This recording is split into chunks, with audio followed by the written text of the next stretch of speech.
So yeah, what do you think about the sunset discussion about Section 230? I think it's really important that we're paying attention to Section 230, and I think Mhm. it's really important that we're clear with what we want to do with it as these other regulations are coming to the table.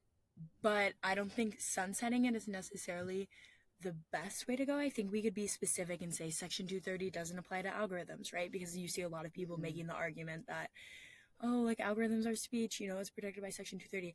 I think making specifications there would be really important.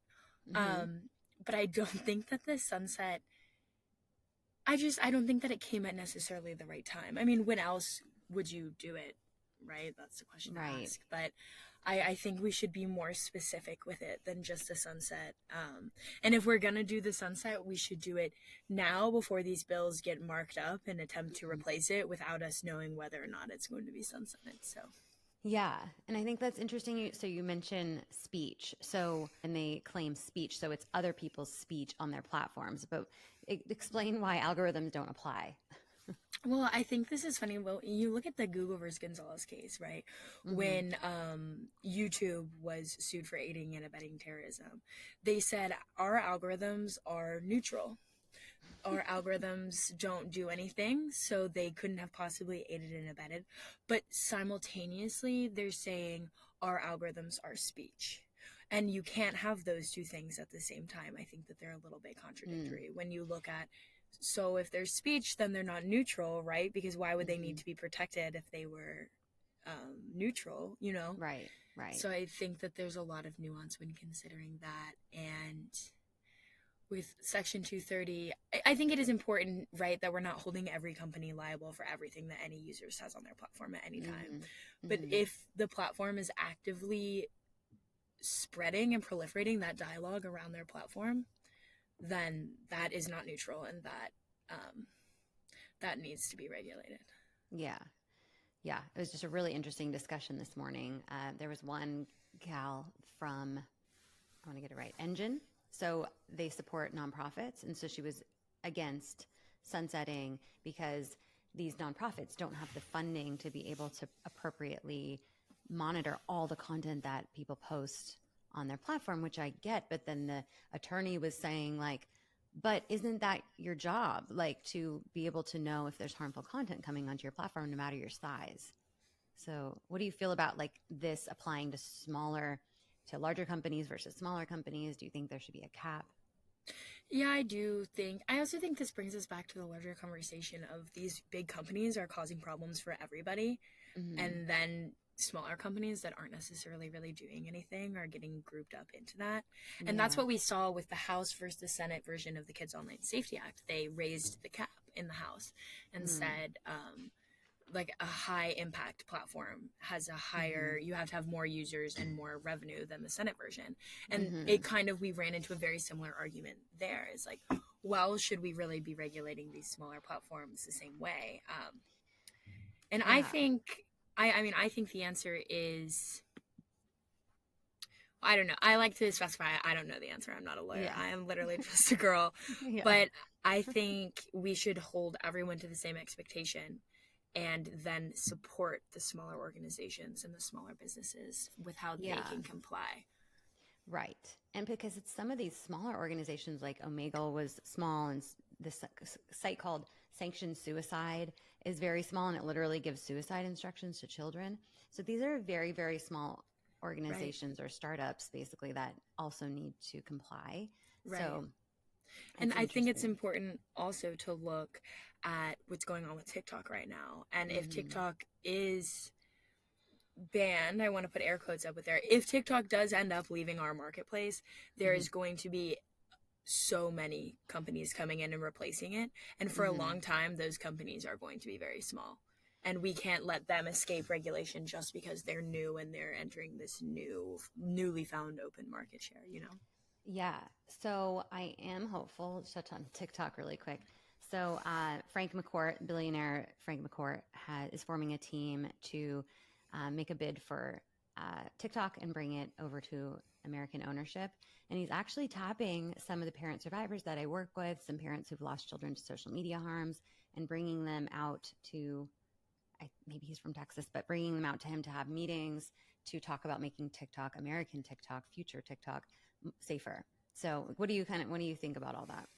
I love the idea of Frank buying TikTok. That made me very excited when I saw that. We've worked with, or we've been in the same circles as Project Liberty for a little bit now, and I think that's really exciting. But my biggest concern is how young Americans are thinking about this. Because it's hard for Frank to come in and say, I want to make social media for the better. I want to make a platform for you, and have that receive a positive response if so many young Americans are so scared and against the idea of TikTok even being sold in the first place.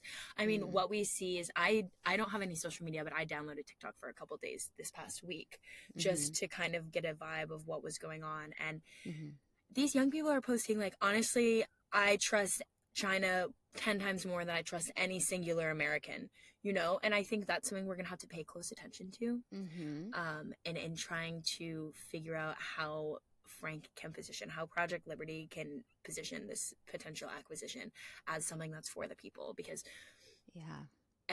all of these platforms are saying that they're trying to design a platform for the people. You know, Snapchat has their new, like, more Snapchat, less social media campaign that they're doing or whatever. And I think at this point, a lot of Gen Z is seeing just words. They're like, this is all just words. So how can we support Project Liberty in, like, how can he include young people in these conversations too? He's flying in the parents. Let's fly in the young people. Let's get the young people talking about what they want to see from TikTok. And I think if he asked them, what can I do for you to make this platform that you want to use? What can I do for you to help you trust me that I want to make this platform for you? I think we'd see a lot of, I think that would be a positive thing. Well, it's interesting because they're addicted to this harmful version of TikTok. That's what they like, and that's what they're addicted to. So any changes is going to confuse them, and I feel like push them to other platforms. Right.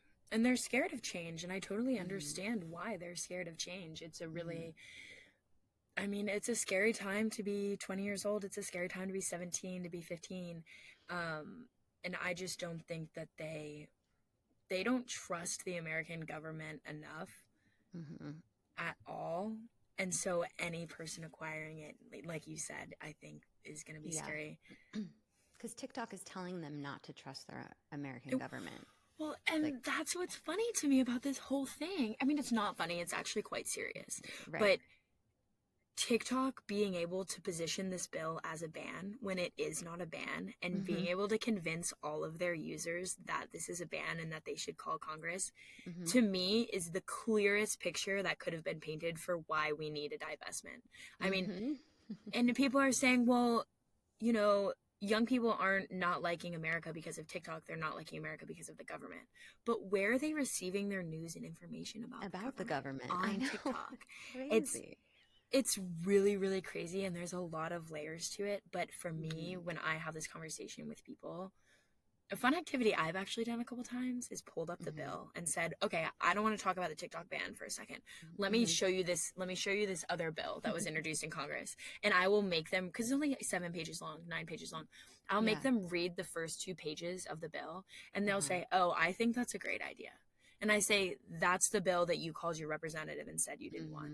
And not to be like a got you or a told you so, but just to demonstrate to them the chokehold that TikTok has over us. And I mean, it's pretty clear maybe it's not for the first time, but industry having control and the ability to manipulate the American populace in the way that they do is not safe.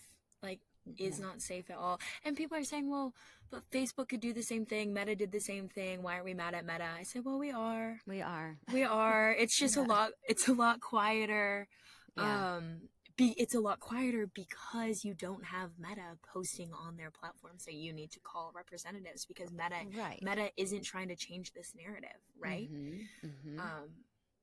So I think it's very interesting. I talked to a mom this week, Jenny DeSario. She lost her son, Mason. He was served literal suicide content on TikTok and then died by suicide. And one of the videos that he had liked before getting the suicide content was, she described it like it was 2 teenagers sitting in the hallway and like life was moving by them really quickly in school. And the text said something like don't trust your teachers and parents, like trust trust in us, like TikTok. It's like TikTok is encouraging people to go to TikTok, kids to go to TikTok when they have problems. And then TikTok is exploiting those problems and serving more harmful content that leads them down a deeper, darker path. So I'm not surprised that you're seeing the same thing and that these TikTok users are confused about what to believe. I would be confused too. I would be confused, and it's really sad because it's not completely TikTok's fault. These young people are very, very vulnerable to this type of content because the institutions that are supposed to be taking care of them and protecting them are failing to do so right now. So it's definitely a double-edged sword, but trying to control the narrative as much as we can to say the fact that TikTok is calling this a ban when it is not a ban is proof enough for me that we need to do something about it. Right. But also something we're really trying to do right now at YPA is just change the narrative, and instead of having young people be angry and mad at the government, direct that anger towards these social media platforms that are showing you what the government is doing. Because I know you have to, people are saying, let's, young people, there's a lot of energy right now on these social media platforms that's very mad and very dissatisfied with the government. And I'm like, sure, give me that energy. I love it, but we have to do something with it. And right now it's just like tornadoing on TikTok, and it's getting worse and worse and worse. How can we direct it? And if they don't see their government even as a viable opportunity for change, then they're not going to direct the energy where it needs to be. Like, I don't know how you can say some of the things young people are saying online about how bad the American government sucks when nobody even votes in congressional elections. Like, of course, these legislators aren't passing laws that you like. You refuse to vote for somebody that represents you. And like, voter disenfranchisement is a whole different thing, and that's a big beast. And we're also working at YPA to try to combat that and fix that. But we need to move this energy into actionable steps. We need to vote young people into Congress. We need to get young people to vote. Because I bet if all the Gen Zers on TikTok voted in their congressional elections, since nobody votes in those anyway, we could elect a lot of great leaders into office who would have our best interests in heart. But because of the way TikTok is talking about, and people on TikTok are talking about the American democracy, they don't even see that as a viable option. They're hopeless. Yeah. I've been talking a lot about, just because, so you said you're like just a girl, but I feel like I'm just a mom that, got passionate about this and then got connected with a lot of parents whose children have been harmed. And so I try to empower parents to contact our representatives and our senators to vote in favor of our children's safety online. But bringing in the whole voting piece, like who we're electing, because I always talk about, we elect these people and then we don't tell them, we don't give them our feedback or give them our input. Like, they want our input. They have responsibility to vote in the favor of what we want. But also we need to vote people in, based off the knowledge that these people support things that are important to us. So it's like layered. And I need to talk more about, even with the parents, about voting in these all different elections. And it's just like an education piece. Like, we are freaking busy and we don't have to, like, it's hard to like know. Even me, I have to admit, like, it's hard to know who to vote for and have the time to educate yourself on that. We don't know who to vote for. And we also don't know what they do. Our civic education in America is trash. Yeah. And that is not an overstatement. And that's why I have so much empathy for young people. And I understand why they're feeling the way that they feel. I know why they are scared about TikTok getting banned, because it's like the only way that they're getting any information, And it's really not their fault that public schools are not teaching them about how the government works, But once we recognize that and we're aware it's not their fault, we can't let the awareness that it's not our fault be the end all be all and say, well, it's not our fault and we're aware of that, so we're not going to do anything. Right. We have to see that and then pivot and say, okay, well, if they're not going to teach it to me, how can I teach myself? How can I educate myself? How can I educate my peers? So I think that's an important conversation to have as well. Yeah, because it's too many people are getting harmed, especially young people. And so we didn't do an intro, a little intro. So welcome to Scrolling to Death. Today I have Ava Smithing. So I'm so excited to talk to you and hear about your story and your work. I did bump you from earlier in the week because I booked Congresswoman Kathy McMorris Rogers, and had to get that interview out before the hearing that took place today. And it was funny because I was on the interview with Chair Rogers, and she brought you up, not knowing that. And I was like, that is so funny. I had to bump her today. And then she just went on and on about how amazing you are and the work that you're doing. So I'm excited to talk to you. Can you tell me about Young People's Alliance? You're the Advocacy and Community Director. Can you tell me about what you guys are doing? Yes. So, thanks for having me. I'm really happy to be here. I did see the CMR interview, and I saw that Good. Zaman sent it to me, and it was like, oh, 13:30, go watch. And I heard her talking about me, and I love that. Oh my God. Yay. Her and her staff have been amazing and awesome and really critical players in this conversation. But the Young People's Alliance, yes, we are a completely youth-run and youth-operated organization. We started in North Carolina, and that is our primary base. We're on 11 different campuses in North Carolina where we register voters and do civic education. Like I was just talking about, right? Young people aren't educated civically. What can we do about it? Totally. So we're working to get young people involved. It was started in North Carolina and initially focused on the North Carolina State Legislature. So we appealed a law we did some successful advocacy work around child marriage in North Carolina, around dogs in truck beds, traffic laws, small stuff like that. And then our founders, who were high school students at the time, recognized that even though they were high school students and even though they had to skip class and go bug the heck out of these legislators, they were able to make change. And the things that they were saying were getting listened to. So they wanted to pivot to a larger issue that was affecting more young people. And Sam, my executive director and co-founder, who's so amazing, he struggled himself with phone addiction, and he said, well, I think we should look at social media policy. So we at YPA introduced a bill to the North Carolina State Legislature that interfered with the way social media companies can utilize user data to recommend them with content advertisements. Got 62 bipartisan co-sponsors. It was super great. That's where I got involved with the Young People's Alliance. Is I went to an event in New York City and I talked about my personal story, and Sam heard me and said, hey, Ava, can you please come to North Carolina next week and lobby and give a speech at this press conference? And I had never done that before, but I said, you know what? I'm passionate about this. I will try. And Sam and I got lunch and realized we had the same goals and decided that we would keep working together for forever. So I have the privilege of being YPA's first full-time employee because I graduated in May. Wow. And I've been working with them since as the token full-time employee. And I just organize our young people and advocate my butt off and try to build a community and just put YPA on the map and give young people a voice. We joke and we say, well, we don't joke. It's actually very serious. We want to be the AARP for young people. We want to make sure that they have a stake in all policy conversations that impact them, and that's what we've been able to do through YPA. We're a member of the Design It For Us coalition, so we work really closely with a couple other youth orgs that focus on responsible tech and have been very lucky to find a community in this and just make sure young people have stake and have skin in the game, because a lot of these conversations happen without us being involved, and who is going to be impacted most by the Kids Online Safety Act? Young people, right? So I've been advocating for the Kids Online Safety Act and comprehensive data privacy for the past couple months. Actually, it's almost been a year, not a couple months. Yeah, and some of these moms that I talk to have been advocating for COSA for literally years. And I think when it passes, we're all going to have a party and cry, because they are so over this, all these hearings discussing it over and over again. But that is where I saw you, not for the first time, but I saw your story, your personal story. You were a witness at a recent hearing. You did so incredibly. I could never. Thank you. When they're throwing these questions at you, like, how do you were so poised and well-spoken. And I wonder if you can share your personal story today to, how you got passionate about all of this.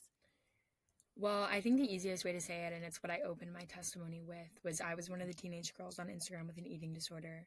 It goes a lot deeper than that. I've always been really cautious about social media and how we're utilizing it. I didn't like that I felt that people couldn't get the full picture from social media, and that it was making a lot of conversations surface level that needed to be a lot deeper.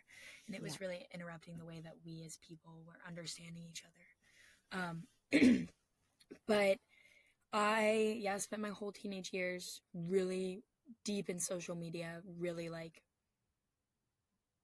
actually, I don't think there's a better way to say it, but like actually just not eating anything. And I learned through social media, A, that I shouldn't be eating, B, how not to eat, and C, how to hide not eating from my family. God. So What? everything about the eating disorder was, I mean, completely put in me through social media. And eating disorders aren't a social media sort or problem. They're a real world problem, but they are horribly perpetuated by social media companies and the constant accessibility to advertisements. So that was me from 12, 11 to the age of 20, 21. And I say was in the past tense because it's easier for me sometimes to compartmentalize, but those are issues that never really go away. Right. They never go away. So when Frances Haugen blew the whistle in 2021, I believe, I had this crazy aha moment. I said, wow, these companies that I thought were harming me are harming me. Can you believe it? And I was telling my roommates, can you believe it? And they're like, Ava, what are you talking about? I'm saying, y'all, this is a really big deal. And they weren't they weren't quite on the same page. And then I think the social dilemma came out either right before or right after that too, right in the same time period. That was in 2020. That was my trigger. In 2020, it was it was a social dilemma. I made everyone watch it 10 times, and I realized that, oh wait, I'm worth more than mindless consumption, and I'm worth more than these companies profiting off of my insecurity. My insecurity was put in me solely for someone else to profit off of it, and that is absolute BS. And it took me a long time. I mean, years and years and years of therapy still in it to try to get to the situation where I can talk about it and I can be open with it and recognize exactly what the harms and triggers online were.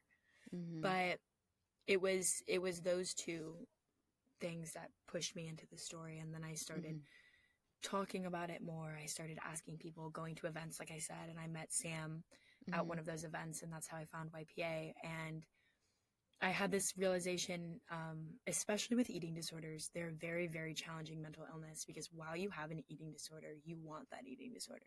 And that might be a little bit of a blanket statement, but you don't really want to get better. And you see people who want you to get better as an enemy, as people who want you to suffer, who don't want you to fit in, who don't understand you.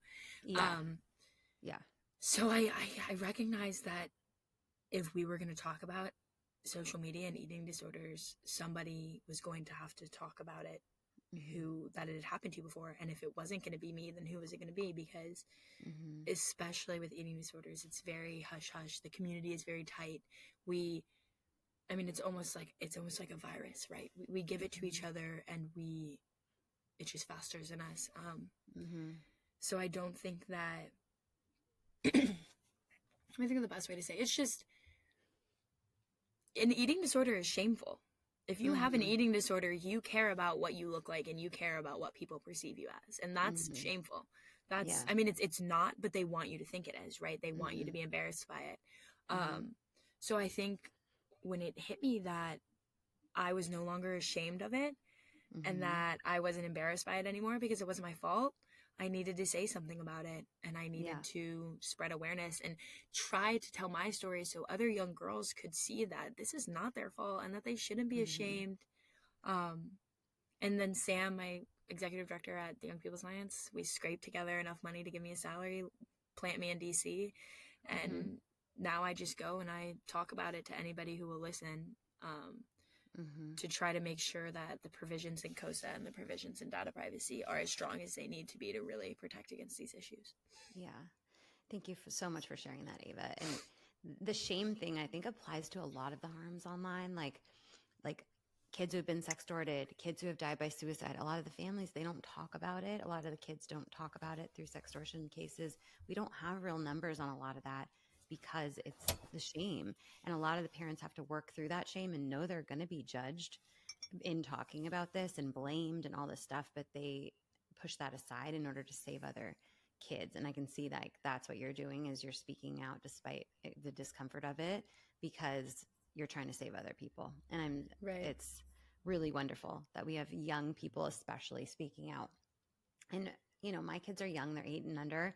and they're not asking for social media and all of that, but it's people of your generation speaking out. Like, my kids are going to know inherently that these companies are taking advantage of them and encouraging harm to them. And so, but there's this middle generation, like your generation, that we have to convince, right? That didn't get that training from a young age. Right, we're the guinea pigs, and that's where all of our that's where everything is happening. So Yeah. it's really hard to convince people that love their online platforms that it could be better. And that's a big thing with our framing, right? Is we don't talk about what's wrong with social media. We talk about how social media could be better, because that's a lot easier to connect and relate with people that way. But Yeah. yes, I definitely do it for younger kids. I do it for my little brothers, just because it's not. If we're gonna be the guinea pigs, then we're gonna give you accurate test results and tell you what you did wrong.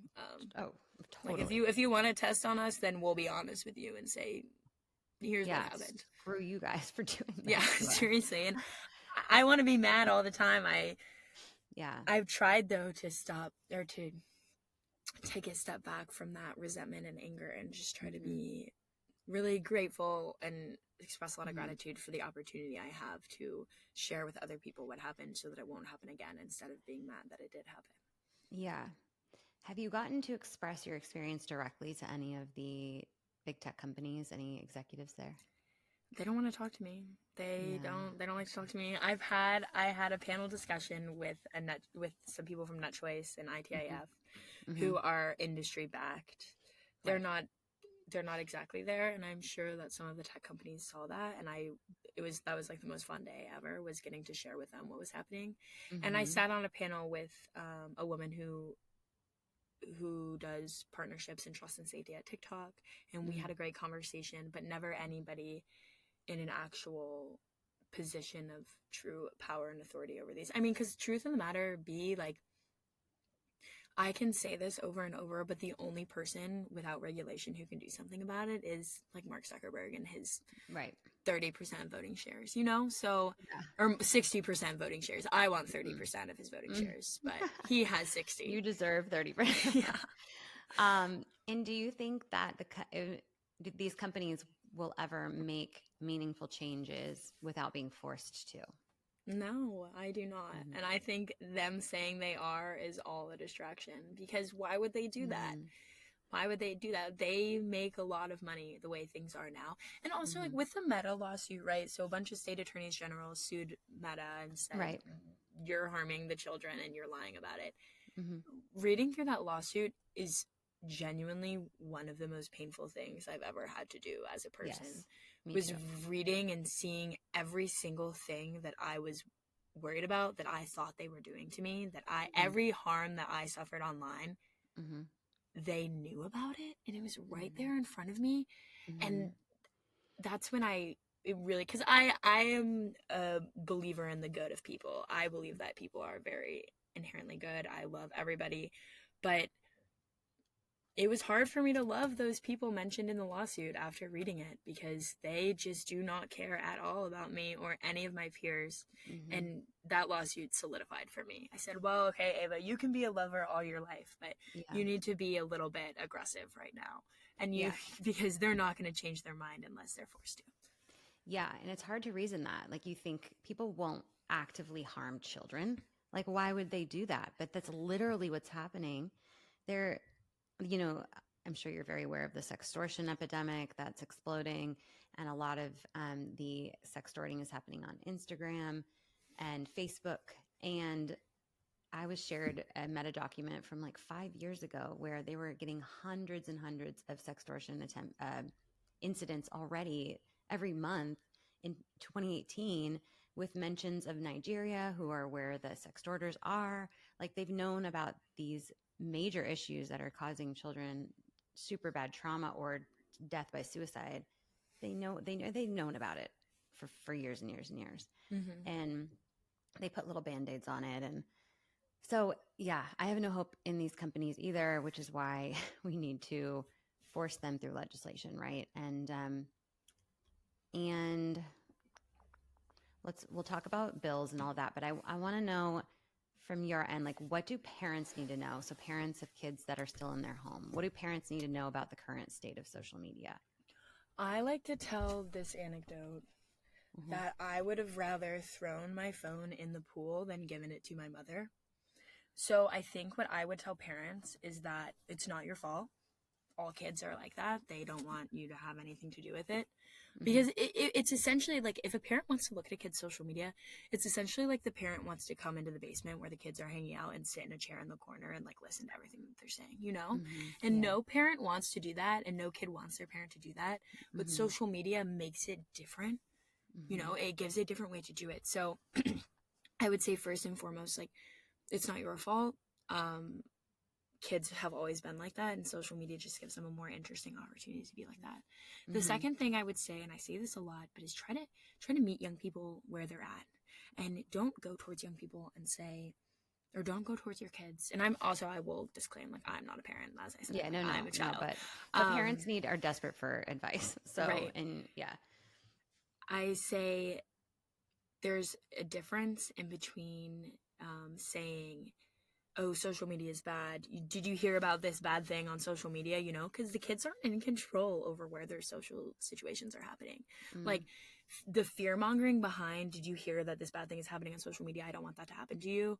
It just adds a lot of anxiety in the young person because they can't opt out of social media. Then they'll be ostracized from their friends. But they also are aware of a lot of these harms. So the way I like to encourage people to address these conversations is through a positive lens. Instead of going forward and saying, you know, think about this bad thing that happened on social media, ask the young people, what's your favorite part about social media?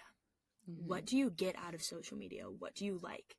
And naturally, that conversation will almost always veer towards a more negative angle. Like if we start on the positive end, then the conversation is more open, right? Because the young, like your kid won't put up that immediate shield of, but you don't know anything about social media, right? Because you're clearly trying to engage and understand.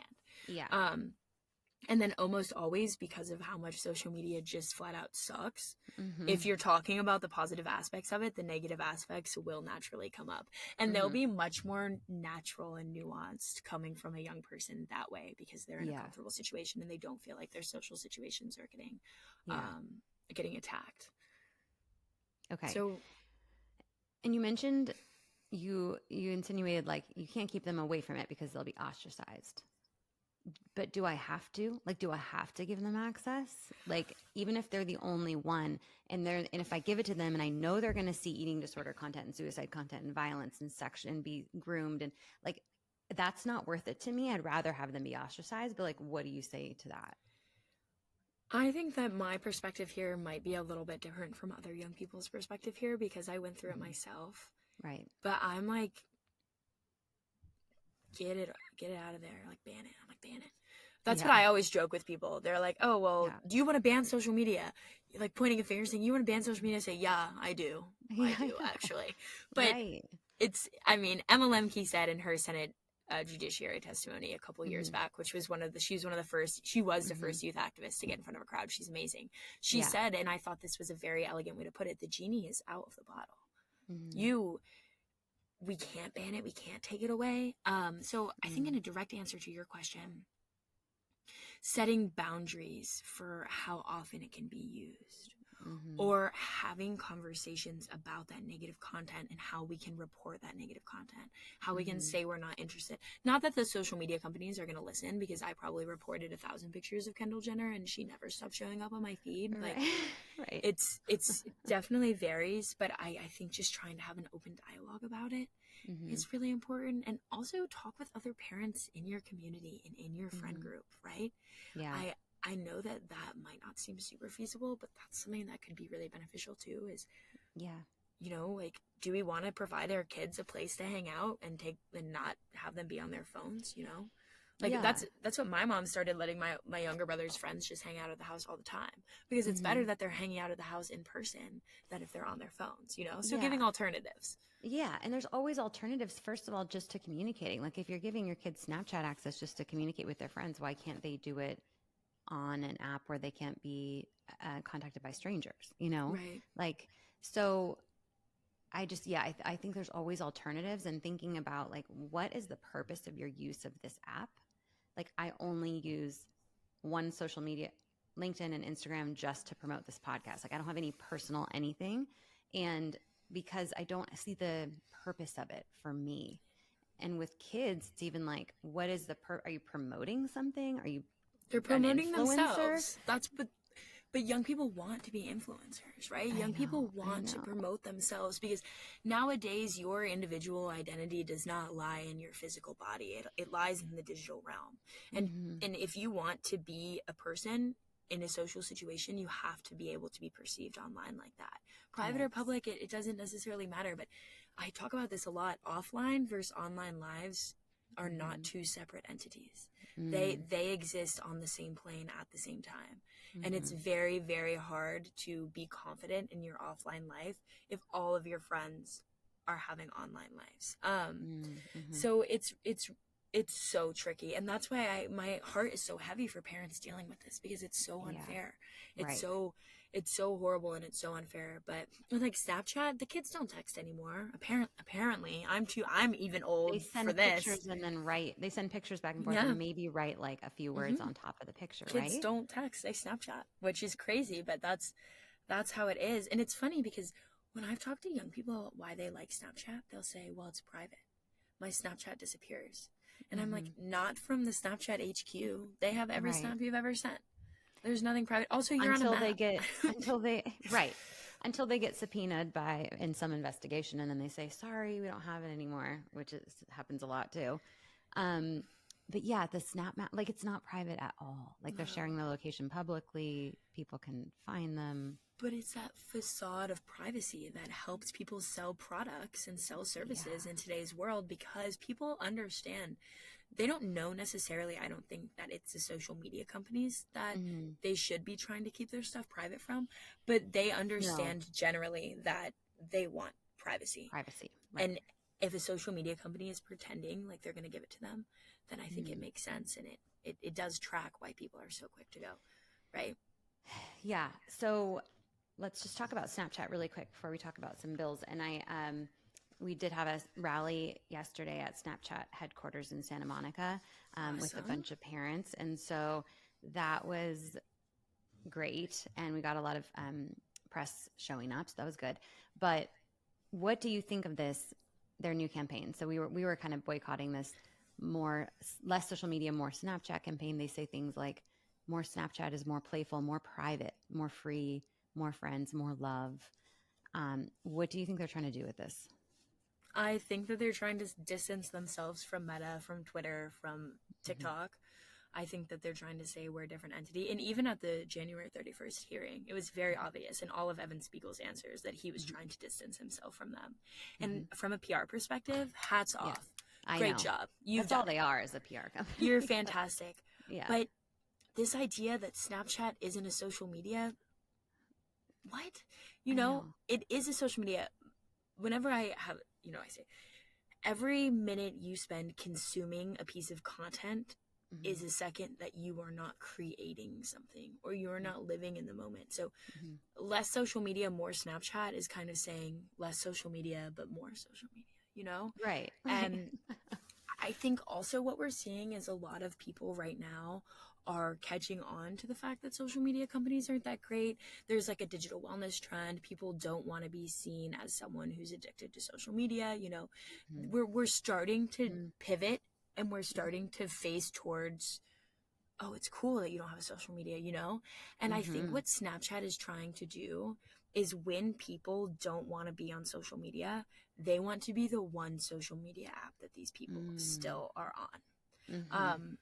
And that's what we're running into there. Okay. But I think it's a bunch of fake news. I mean, they have great advertisements. I'm like, hats off to your marketing companies that you contract or that you hired, whatever. But yeah, it's still a Snapchat, and more private.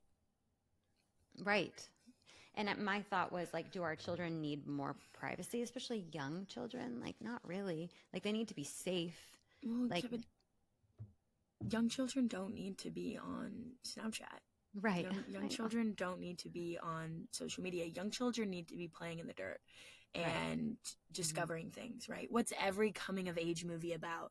It's about the main character going through a couple weird situations, solving a problem they've never had to solve before, and then learning from it and experiencing life in a new way.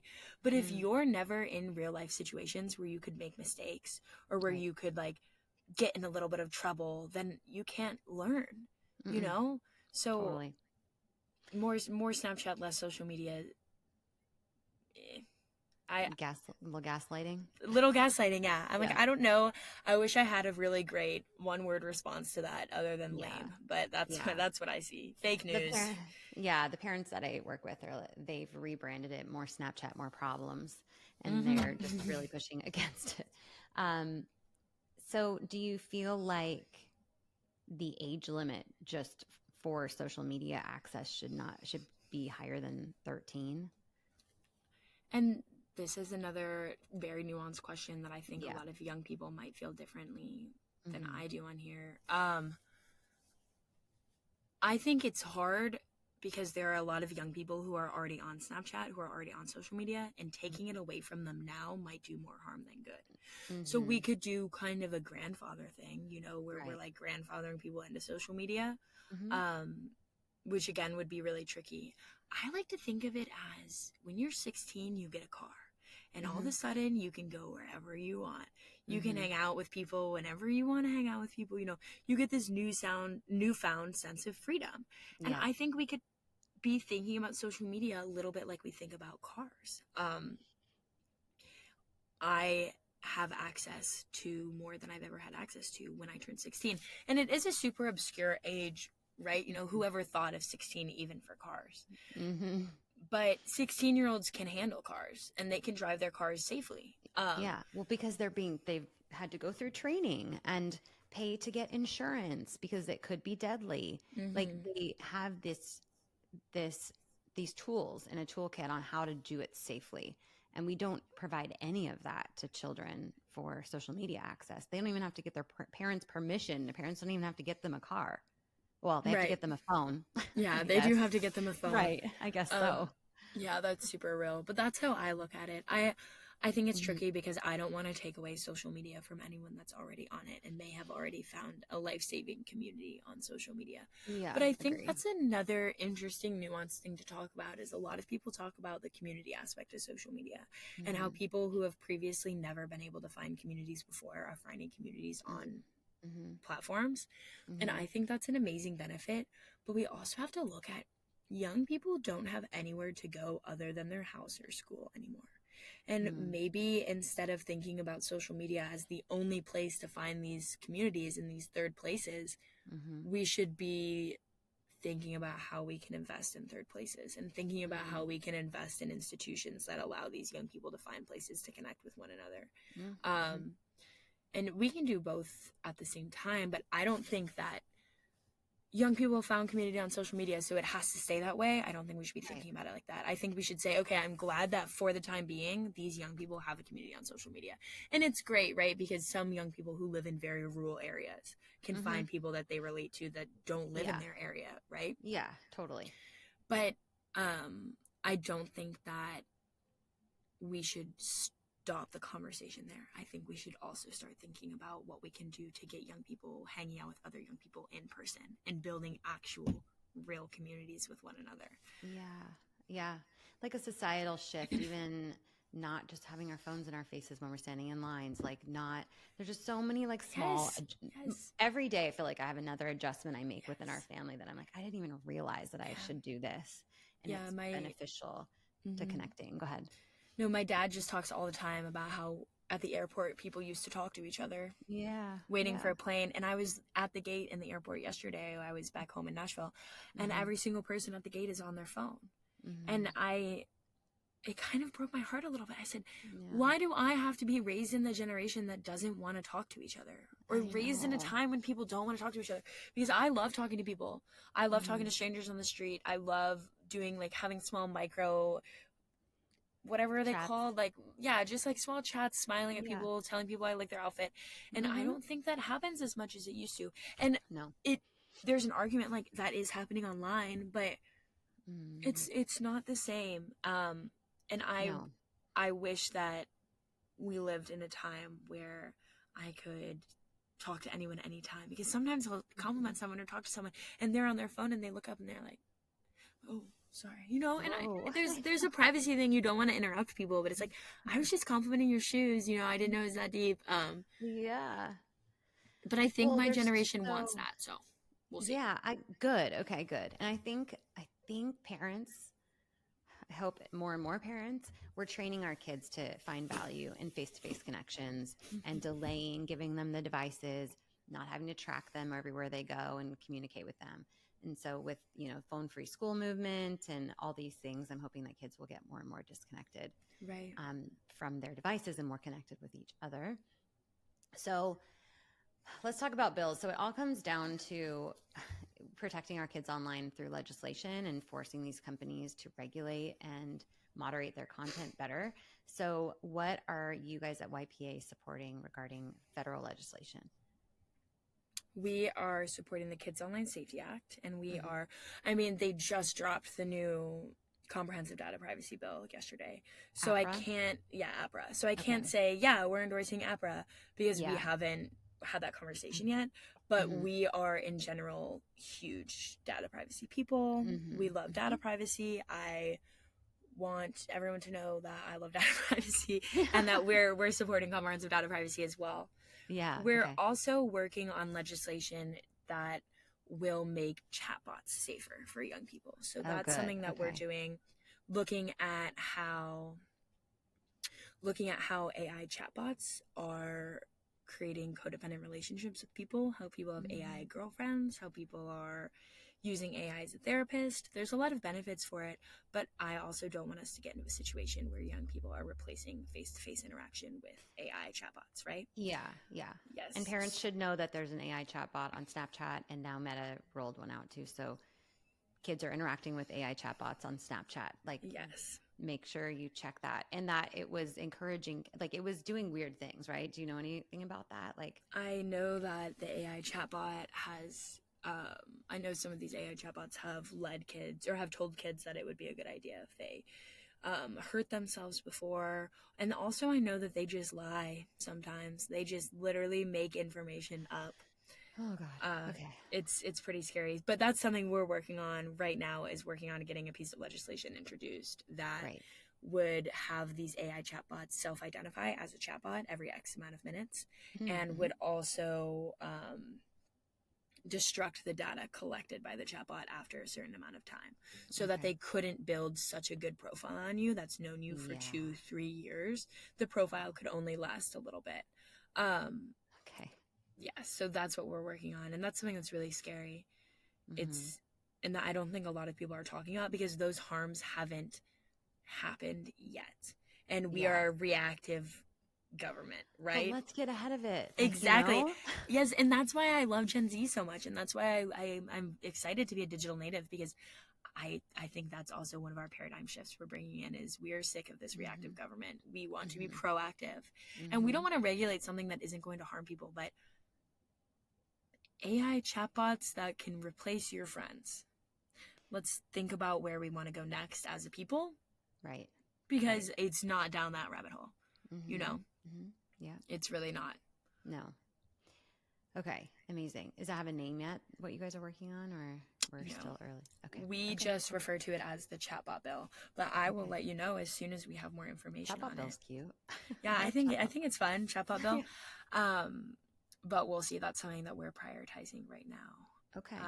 And we're also working on a policy platform that should be out really, really soon, that will get more out of tech and more into like economic justice or economic mobility, or not economic justice, that will get into economic mobility, among some other things, just trying to prioritize issues that young people are thinking about and that are at the front of their minds.